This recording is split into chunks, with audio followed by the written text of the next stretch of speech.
Welcome to our wonderful Northeast Fam Jam, supporting the schools in the Bryan Adams feeder, North Dallas feeder, Woodrow Wilson feeder, and Skyline feeder. We are happy to have you with us this morning. My name is Angela Avila, and I am the coach for the Northeast Network. We're excited for you to be here with us this morning. We promise you a morning full of great information from our leading experts in the district. I would like to introduce our Executive Director, Liliana Valadez. Dr. Valadez has deep roots in the Dallas ISD from her grandmother to both parents. In fact, her father was the first Hispanic high school principal in the Dallas ISD. As a graduate of Bryan Adams High School, her career as an educator spanned over 30 years, most of which have been in the Dallas ISD. She has been a teacher, campus administrator, and a central office administrator. She's also served 5 years as the executive director of the North Dallas Feeder Pattern. Now, as an executive director of parent advocacy and support services, Dr. Valadez is happy for you to join us this morning and super excited to get our event going. I would like to introduce to our host this morning, Ms. Elizabeth Jurado. Good morning, everyone. My name is Elizabeth Jurado, and I'm the community liaison at Woodrow Wilson High School. I am honored to be your host this morning. First, we would like to introduce Jocelyn Salazar, who will be our interpreter today. She will now give instructions for those needing Spanish interpretation. Now let's begin with our first presentation. I'm going to turn it over to Ms. Sandra King with Children's Services Manager at Dallas Public Library. Good morning, everyone. And thank you for inviting me to this event. I'm really excited about it. So my presentation today is going to be on the Retelling Glove, retelling hands-on literacy. Next slide. So why should you read with your child? Well, reading with children helps build a strong foundation for academic success. And reading skills will help determine a child's ability to master content and knowledge and progress in school. It's very important for children to be able to read on grade level. When children fall behind, it hurts them academically. And we want our kids to be able to be their best. So it's very important to read to them or have the child read to you. Next slide. But then the question comes up, well, why should my child retell the story to me? Well, retelling a story helps the children practice their reading comprehension and helps them understand the heart or the idea of the story. So by them retelling it, they understand that there's a beginning, a middle, and an end to the story. And then they can also see that, they got the idea of what the author was trying to tell in the story. Next slide. So in order to help them with this, there is a device you can use called a retelling glove. And so this just helps them learn how to retell that story. And by using the glove, the children learn to ask questions as they read, which then helps them to develop their critical thinking skills. Next slide. So there's really 6 different elements on the retelling glove. There's one for each finger and then in the center of the hand. So the thumb represents who were the characters in the story. And then your index finger is when and where did the story take place. The middle finger is the problem in the story. What problem will the characters have to solve? And then your ring finger is the events. So what happened first, second, etc. throughout the story. And then your pinky finger is how is the problem fixed or solved? What is the actual end of the story? And then in the palm of the hand is the theme, the message that the author wanted to send, the idea or what I said earlier, the heart of the story. Next slide. So now you may be asking yourself, how do you use this retelling glove? So first, of course, you'll read the story together, and then the adult will put the glove on the hand and have the child just retell the story according to what was on each one of those fingers. And then you can have the child actually use the retelling glove themselves to tell you the story by answering the questions on each finger. And then as the child gives you those ideas for each finger, you're going to put the finger down towards the palm of the hand. So when all of the fingers and the thumb are down, together you have told the heart or the idea of that story. Next slide.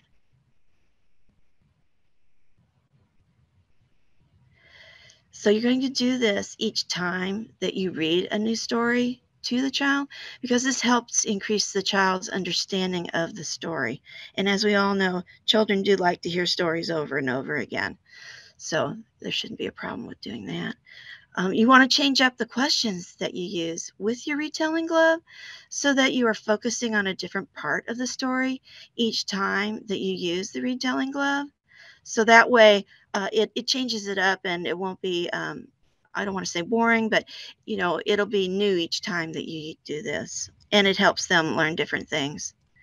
And of course, take turns. So have the child wear the glove, and with your support, you can ask the questions and you can retell the story.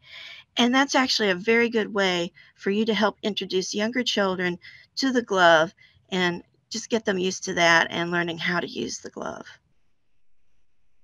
Next slide. Thank you. So there's some questions that you can ask when you're doing this, and you don't have to keep to these. These are just suggestions. But the who. So who is that main character in the story? And then name some of the other characters in the story. So who was the supporting cast kind of in this?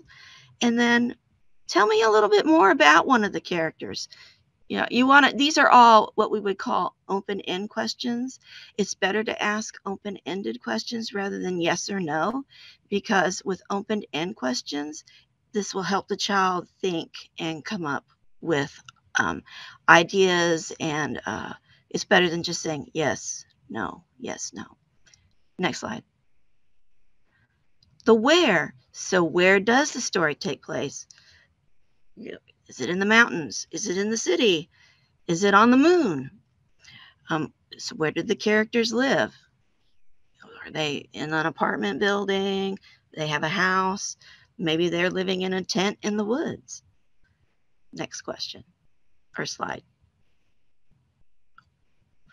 The what.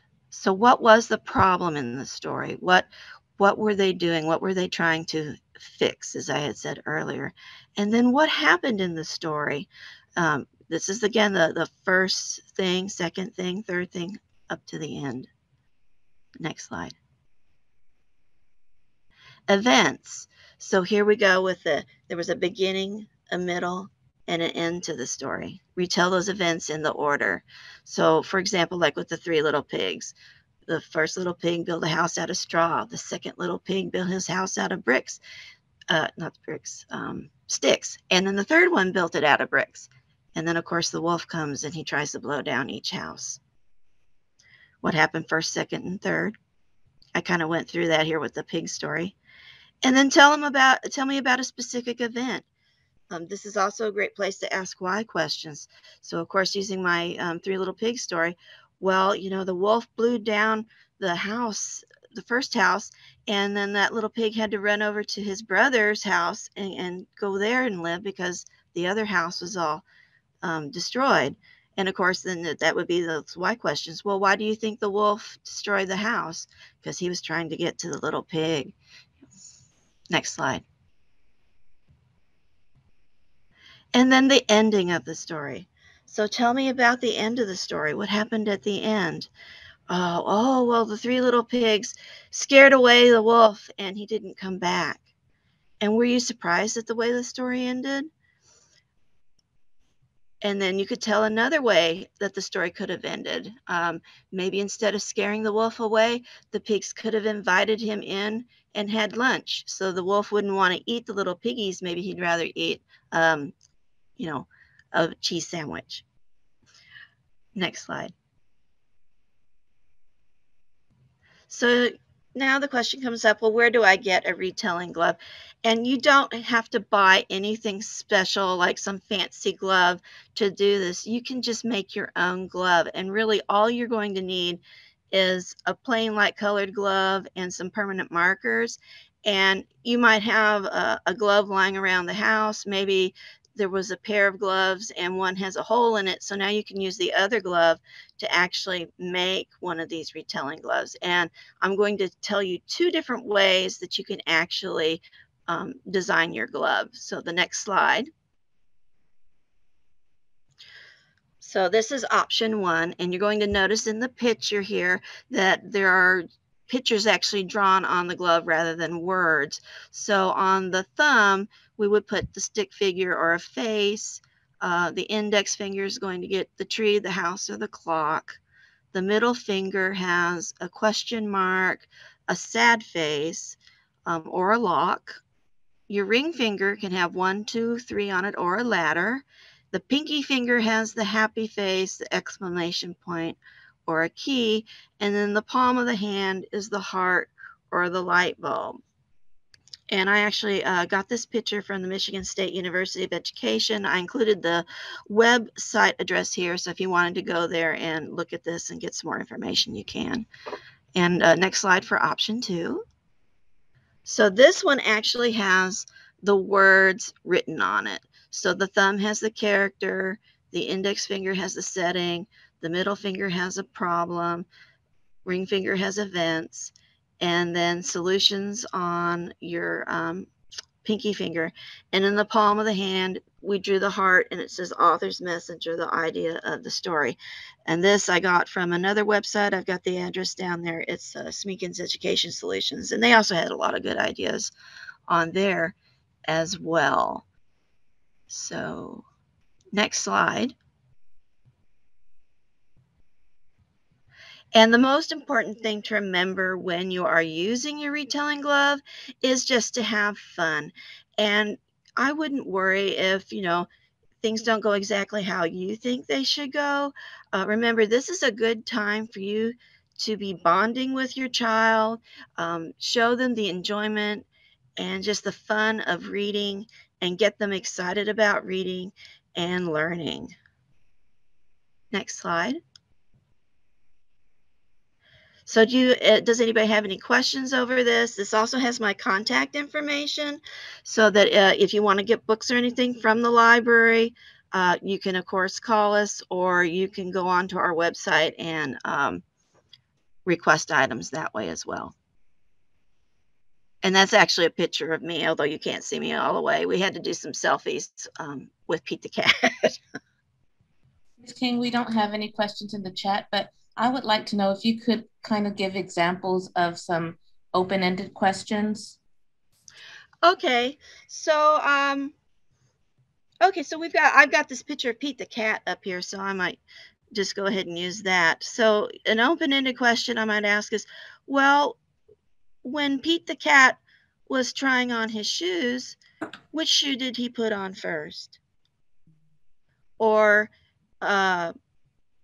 is Pete the cat going somewhere? I see he's got a guitar. What do you think is going to happen next? And asking that question is a good one with a story too. And when we do story time here with our younger children, we ask that question a lot. What do you think is going to happen next? Or if Pete the cat didn't put on his red shoes, which shoes do you think he would put on? And then, there's a lot of different colors in this story. What's your favorite color? Would you want to wear the red shoes? Now, that's not an open question, but it's just asking a lot of different things like that. Yes or no questions are, well, did Pete put on his shoes? Yes. Did Pete go to the grocery store? No. But then you could say, well, where did Pete go? Oh, well, he went to school. Okay. And then, so carry on from that. Yeah. Thank you. So I would like to remind everyone, too, that the Dallas Public Library did away with fines last year. So there shouldn't be any worries if you return a book late We will not charge you a fine for that. Now, if the book is out longer than 7 days, they do put a block on your account, but as soon as you turn it in, that's taken off. And, you know, we don't want to prevent anyone from using the library because they're afraid of turning in an item late and not being able to pay a fee for that. Thank you, Ms. King. That was great information. Thank you for sharing. You're welcome. And thank you for having me again.